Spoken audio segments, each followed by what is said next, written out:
ಸ್ನೇಹಿತರೆ, ಭಾರತದಲ್ಲಿ ಏನಿಲ್ಲ ಹೇಳಿ. ಭವ್ಯ ಹಿಮಾಲಯ ಇದೆ, ಸಾವಿರಾರು ಕಿಲೋಮೀಟರ್ಗಳ ಕರಾವಳಿ ಇದೆ, 40ಕ್ಕೂ ಹೆಚ್ಚು ಯುನೆಸ್ಕೋ ವಿಶ್ವ ಪಾರಂಪರಿಕ ತಾಣಗಳಿವೆ. ಜಗತ್ತೇ ಮೆಚ್ಚುವ ವೈವಿಧ್ಯಮಯ ಸಂಸ್ಕೃತಿಯೂ ಕೂಡ ನಮ್ಮಲ್ಲಿದೆ. ಇಷ್ಟೆಲ್ಲ ಇದ್ದರೂ ವಿದೇಶಿ ಪ್ರವಾಸಿಗರು ಭಾರತಕ್ಕೆ ನಿರೀಕ್ಷಿಸಿದ ಪ್ರಮಾಣದಲ್ಲಿ ಯಾಕೆ ಬರ್ತಿಲ್ಲ? ಅಷ್ಟೇ ಅಲ್ಲ, ನಮ್ಮ ದೇಶದಲ್ಲಿ ಇಷ್ಟೊಂದು ಅದ್ಭುತ ತಾಣಗಳಿದ್ದರೂ ಸಾಲ ಮಾಡಿಯಾದರೂ ಕೂಡ ವಿದೇಶಿ ಪ್ರವಾಸ ಮಾಡಬೇಕು ಅನ್ನೋ ಆಸೆ ನಮ್ಮವರಲ್ಲೇ ಹೆಚ್ಚಾಗ್ತಿದೆ. ಇದಕ್ಕೆ ಒಂದು ಅಚ್ಚರಿಯ ಉದಾಹರಣೆ.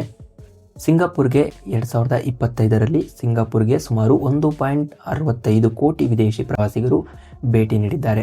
ಆದರೆ ಅದೇ ವರ್ಷ ಭಾರತಕ್ಕೆ ಬಂದಿದ್ದು ಕೇವಲ 90 ಲಕ್ಷದಷ್ಟು ಜನ ಮಾತ್ರ. ಹಾಗಾದರೆ ಇಷ್ಟೊಂದು ಪ್ರವಾಸಿ ಸಂಪತ್ತು ಹೊಂದಿರುವ ಭಾರತ ಯಾಕೆ ಹಿಂದೆ ಬೀಳ್ತಿದೆ? ಯಾಕಂದರೆ ಪ್ರವಾಸೋದ್ಯಮ ಅಂದರೆ ಕೇವಲ ಪ್ರವಾಸಿಗರು ಬಂದು ಫೋಟೋ ತೆಗೆದುಕೊಳ್ಳೋದು ಅಲ್ಲ, ಇದು ಕೋಟ್ಯಾಂತರ ಜನರಿಗೆ ಉದ್ಯೋಗ ಮತ್ತು ದೇಶಕ್ಕೆ ದೊಡ್ಡ ಪ್ರಮಾಣದ ಆದಾಯ ತರುವ ಉದ್ಯಮ ಕೂಡ ಹೌದು.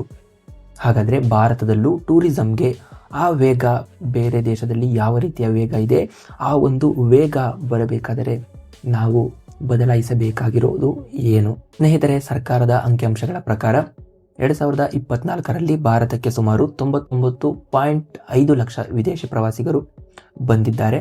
ಆದರೆ 2025ರಲ್ಲಿ ಈ ಸಂಖ್ಯೆ ಸುಮಾರು 9.4% ಕುಸಿತ ಕಂಡಿದೆ. ಅಂದರೆ ಸುಮಾರು 90 ಲಕ್ಷದಷ್ಟಾಗಿದೆ. ಆದರೆ ಏಷ್ಯಾದ ಇತರ ದೇಶಗಳ ಪರಿಸ್ಥಿತಿ ನೋಡಿ. 2025ರಲ್ಲಿ ಜಪಾನ್ಗೆ ಸುಮಾರು 4.27 ಕೋಟಿ, ಥೈಲ್ಯಾಂಡ್ಗೆ 3 ಕೋಟಿಗೂ ಹೆಚ್ಚು, ವಿಯೆಟ್ನಾಂಗೆ 2 ಕೋಟಿಗೂ ಹೆಚ್ಚು ವಿದೇಶಿ ಪ್ರವಾಸಿಗರು ಭೇಟಿ ನೀಡಿದ್ದಾರೆ. ಇನ್ನು ಇಂಡೋನೇಷ್ಯಾದ ಬಾಲಿ ದ್ವೀಪವೊಂದಕ್ಕೆ 2025ರಲ್ಲಿ ಸುಮಾರು 70 ಲಕ್ಷ ಪ್ರವಾಸಿಗರು ಬಂದಿದ್ದಾರೆ. ಅಂದರೆ ಇತರೆ ದೇಶಗಳು ಪ್ರವಾಸಿಗರನ್ನ ಆಕರ್ಷಿಸುವಲ್ಲೂ ದಿನನಿತ್ಯ ಮುಂದೆ ಹೋಗ್ತಿದೆ. ಆದರೆ ಭಾರತ ಮಾತ್ರ ವಿದೇಶಿ ಪ್ರವಾಸಿಗರ ಸಂಖ್ಯೆಯನ್ನು ಹೆಚ್ಚಿಸಿಕೊಳ್ಳುವುದು ಬಿಟ್ಟು ಕಡಿಮೆ ಮಾಡಿಕೊಳ್ತಿದೆ. ನೀತಿ ಆಯೋಗದ ವರದಿಯ ಪ್ರಕಾರ ಜಾಗತಿಕ ಪ್ರವಾಸೋದ್ಯಮದಲ್ಲಿ ಭಾರತದ ಪಾಲು ಕೇವಲ 1.4ರಿಂದ 1.5% ಮಾತ್ರ. ಅಂದರೆ 100 ಜನ ವಿದೇಶಿ ಪ್ರವಾಸ ಮಾಡಿದರೆ ಭಾರತಕ್ಕೆ ಬರೋದು ಒಬ್ಬರು ಅಥವಾ ಇಬ್ಬರು ಮಾತ್ರ. 2024ರ ವರ್ಲ್ಡ್ ಎಕನಾಮಿಕ್ ಫೋರಂ ವರದಿಯಲ್ಲಿ 119 ದೇಶಗಳ ಪೈಕಿ ಭಾರತ 39ನೇ ಸ್ಥಾನದಲ್ಲಿದೆ. ಇದರ ಪರಿಣಾಮ ಪ್ರವಾಸೋದ್ಯಮದ ಆದಾಯದಲ್ಲೂ ಕೂಡ ನಮ್ಮ ಭಾರತ ಕಾಣಿಸಿಕೊಳ್ಳುವುದು ತುಂಬ ಮುಖ್ಯ. 2025ರಲ್ಲಿ ಭಾರತ ಸುಮಾರು $31.3 ಬಿಲಿಯನ್ ಗಳಿಸಿದರೆ ಜಪಾನ್ ಸುಮಾರು $95 ಬಿಲಿಯನ್ ಗಳಿಸಿದೆ. ಇನ್ನು ಥೈಲ್ಯಾಂಡ್ $45 ಲಕ್ಷ ಬಿಲಿಯನ್ ಗಳಿಸಿದೆ. ಹಾಗಾದರೆ ಜಪಾನ್ಗಿಂತ ಹಲವು ಪಟ್ಟು ದೊಡ್ಡದಾಗಿರುವಂತಹ ನಮ್ಮ ಭಾರತ ಪ್ರವಾಸೋದ್ಯಮದಲ್ಲಿ ಯಾಕಿಷ್ಟು ಹಿಂದೆ? ಸ್ನೇಹಿತರೆ, ಭಾರತದ ಪ್ರವಾಸೋದ್ಯಮದ ಪ್ರಮುಖ ಸಮಸ್ಯೆಗಳಲ್ಲಿ ಮೊದಲನೆಯದಾಗಿ ವೀಸಾ ಪ್ರಕ್ರಿಯೆ ಮತ್ತು ಸರ್ಕಾರಿ ರೆಡ್ ಟೆಪಿಸಮ್ ಕೂಡ ಒಂದು. ಇತರ ಕೆಲವು ಏಷ್ಯಾದ ದೇಶಗಳಿಗೆ ಹೋಲಿಸಿದರೆ ವಿದೇಶಿಗರಿಗೆ ಭಾರತಕ್ಕೆ ಬರೋ ಪ್ರಕ್ರಿಯೆ ಇನ್ನಷ್ಟು ಸರಳವಾಗಬೇಕು. ಜಪಾನ್ ಮತ್ತು ಥೈಲ್ಯಾಂಡ್ ಹಲವು ದೇಶಗಳ ಪ್ರವಾಸಿಗರಿಗೆ ವೀಸಾ ಸೌಲಭ್ಯವನ್ನು ಸುಲಭಗೊಳಿಸಿವೆ. ಯಾಕಂದರೆ ವಿದೇಶಿಗರು ನಮ್ಮ ದೇಶಕ್ಕೆ ಬರಬೇಕು. ಭಾರತದಲ್ಲೂ ಕೂಡ ಭದ್ರತೆಯನ್ನು ಗಮನದಲ್ಲಿಟ್ಟುಕೊಂಡೇ ಪ್ರಮುಖ ಪ್ರವಾಸಿ ರಾಷ್ಟ್ರಗಳಿಗೆ ವೇಗವಾದ ವೀಸಾ ವ್ಯವಸ್ಥೆ ಹಾಗೂ ಅಗತ್ಯವಿರುವ ಕಡೆ ವೀಸಾ ಫ್ರೀ ಅಥವಾ ಸುಲಭ ಪ್ರವೇಶ ಕಲ್ಪಿಸಿದರೆ ಪ್ರವಾಸಿಗರ ಸಂಖ್ಯೆಯನ್ನು ಇನ್ನಷ್ಟು ಕೂಡ ನಮ್ಮ ಭಾರತದಲ್ಲಿ ಹೆಚ್ಚಿಸಬಹುದು. ಇದರ ಜೊತೆಗೆ ಮೂಲಸೌಕರ್ಯ ಮತ್ತು ಸ್ವಚ್ಛತೆ, ಇದು ಎಲ್ಲರಿಗೂ ಕೂಡ ಗೊತ್ತಿರುವಂತಹ ವಿಷಯ. ಅದು ನಮ್ಮ ಭಾರತದಲ್ಲಿ ಇದು ದೊಡ್ಡ ಸಮಸ್ಯೆ ಕೂಡ ಹೌದು. ಇನ್ನು ಏರ್ಪೋರ್ಟ್ನಿಂದ ಪ್ರವಾಸಿ ತಾಣದವರೆಗೆ ಟ್ರಾಫಿಕ್, ಕಸ, ಪಬ್ಲಿಕ್ ಟಾಯ್ಲೆಟ್ಗಳ ಕೊರತೆ, ಪ್ರವಾಸಿಗರಿಗೆ ಇದು ಕೆಟ್ಟ ಅನುಭವ. ಇದರಲ್ಲೂ ಲಾಸ್ಟ್ ಮೈಲ್ ಕನೆಕ್ಟಿವಿಟಿ ಅನ್ನುವಂಥದ್ದು ನಮ್ಮ ಭಾರತದಲ್ಲಿ ಯಾವ ಒಂದು ಪ್ರವಾಸಿ ತಾಣದಲ್ಲೂ ಕೂಡ ನಾವು ಇದನ್ನು ಕಾಣುವುದು ಅಸಾಧ್ಯ. ಇದು ದೊಡ್ಡ ಸಮಸ್ಯೆ. ಮುಖ್ಯ ರಸ್ತೆ ಅಥವಾ ರೈಲು ನಿಲ್ದಾಣದವರೆಗೆ ವಿದೇಶಿ ಪ್ರವಾಸಿಗರು ತಲುಪಿದರೂ ಕೂಡ ಅಲ್ಲಿಂದ ನಿಜವಾದ ಪ್ರವಾಸಿ ತಾಣ ತಲುಪುವುದು ಹಲವು ಕಡೆ ಕಷ್ಟವಾಗುತ್ತದೆ. ಇನ್ನು ಸುರಕ್ಷತೆಯು ಬಹಳ ಮುಖ್ಯ. ಅತಿಥಿ ದೇವೋ ಭವ ಅನ್ನೋ ಸಂಸ್ಕೃತಿ ನಮ್ಮದಾದರೂ ಕೆಲವೆಡೆ ವಿದೇಶಿ ಪ್ರವಾಸಿಗರನ್ನ ಮೋಸ ಮಾಡುವ ಸ್ಕ್ಯಾಮ್ಗಳು ನಡೆಯುತ್ತವೆ. ಜೊತೆಗೆ ಮಹಿಳೆಯರ ಸುರಕ್ಷತೆ ಹಾಗೂ ಅಪರಾಧದ ಘಟನೆಗಳು ಕೂಡ ನಮ್ಮ ದೇಶದಲ್ಲಿ ಪ್ರವಾಸೋದ್ಯಮದ ಇಮ್ಯಾಜಿನ್ಗೆ ಹಾನಿ ಮಾಡಬಹುದು. ಆದ್ದರಿಂದ ಪ್ರವಾಸಿ ತಾಣಗಳಲ್ಲಿ ಸುರಕ್ಷತೆ ಮತ್ತು ಪ್ರವಾಸಿಗರಿಗೆ ನಂಬಿಕೆ ಮೂಡಿಸುವ ವ್ಯವಸ್ಥೆ ಇನ್ನಷ್ಟು ಬಲವಾಗಬೇಕು.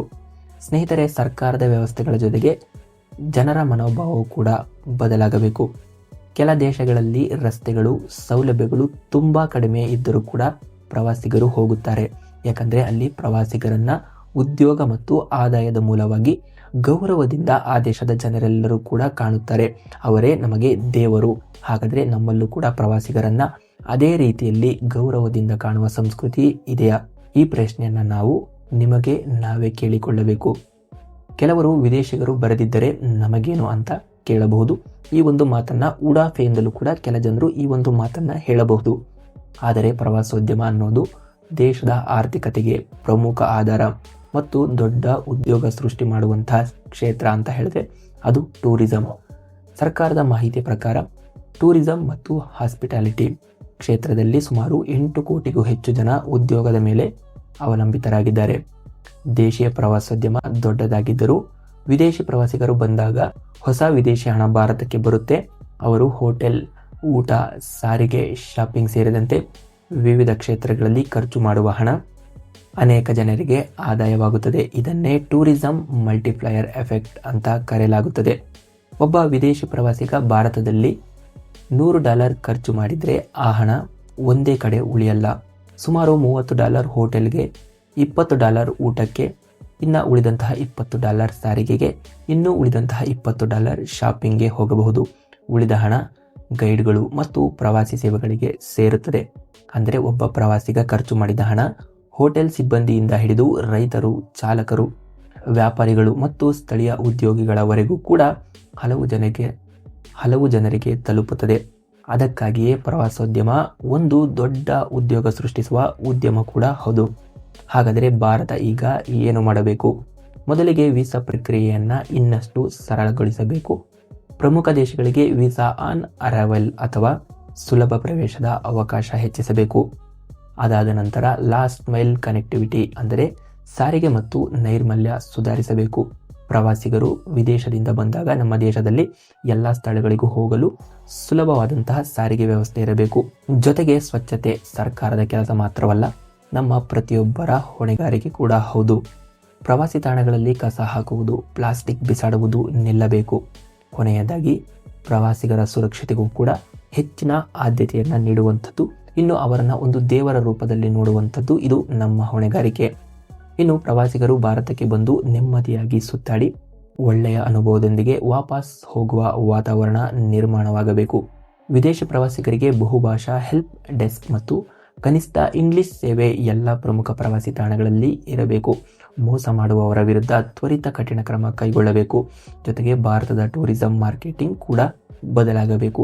ದೇವಸ್ಥಾನ, ಅರಮನೆ, ಯೋಗದ ಜೊತೆಗೆ ಅಡ್ವೆಂಚರ್ ಟೂರಿಸಂ, ಆಧುನಿಕ ನಗರಗಳು, ಸುರಕ್ಷಿತ ನೈಟ್ ಲೈಫ್ ಮತ್ತು ನಮ್ಮ ವೈವಿಧ್ಯಮಯ ಸಂಸ್ಕೃತಿಯನ್ನು ಜಾಗತಿಕ ಮಟ್ಟದಲ್ಲಿ ಪ್ರಚಾರ ಮಾಡಬೇಕು. ಪ್ರವಾಸಿಗರಿಗೆ ಒಳ್ಳೆಯ ಅನುಭವ ಸಿಕ್ಕಾಗ ಅವರು ವಾಪಸ್ ಹೋಗಿ ಭಾರತವನ್ನು ಮತ್ತೊಬ್ಬರಿಗೆ ಶಿಫಾರಸು ಮಾಡುತ್ತಾರೆ. ಅದೇ ನಮ್ಮ ಟೂರಿಸಂ ಬೆಳೆಯಲು ದೊಡ್ಡ ಶಕ್ತಿ ಕೂಡ ಹೌದು. ಸದ್ಯ ಪ್ರವಾಸೋದ್ಯಮ ಭಾರತದ ಆರ್ಥಿಕತೆಗೆ ಮಹತ್ವದ ಕೊಡುಗೆ ನೀಡುತ್ತಿದೆ. ಮುಂದಿನ ವರ್ಷಗಳಲ್ಲಿ ಇದರ ಪಾಲನ್ನು ಇನ್ನಷ್ಟು ಹೆಚ್ಚಿಸುವ ಗುರಿಯೂ ಇದೆ ಕೂಡ. ಆದರೆ ಈ ಗುರಿ ತಲುಪಬೇಕಾದರೆ ವಿದೇಶಿ ಪ್ರವಾಸಿಗರನ್ನು ಹೆಚ್ಚಾಗಿ ನಮ್ಮ ಭಾರತಕ್ಕೆ ಕರೆತರುವುದೇ ಪ್ರಮುಖ ಹೆಜ್ಜೆ. ಭಾರತದ ಟೂರಿಸಂ ಬದಲಾಗಲು ನಿಮ್ಮ ಪ್ರಕಾರ ಮೊದಲು ಏನು ಬದಲಾಗಬೇಕು? ಕಮೆಂಟ್ ಮಾಡಿ ತಿಳಿಸಿ ಸ್ನೇಹಿತರೆ. ಇದೇ ರೀತಿ ಹೆಚ್ಚಿನ ಮತ್ತೊಂದು ಇಂಟ್ರೆಸ್ಟಿಂಗ್ ವಿಡಿಯೋ ಜೊತೆ ಮತ್ತೆ ಭೇಟಿಯಾಗೋಣ.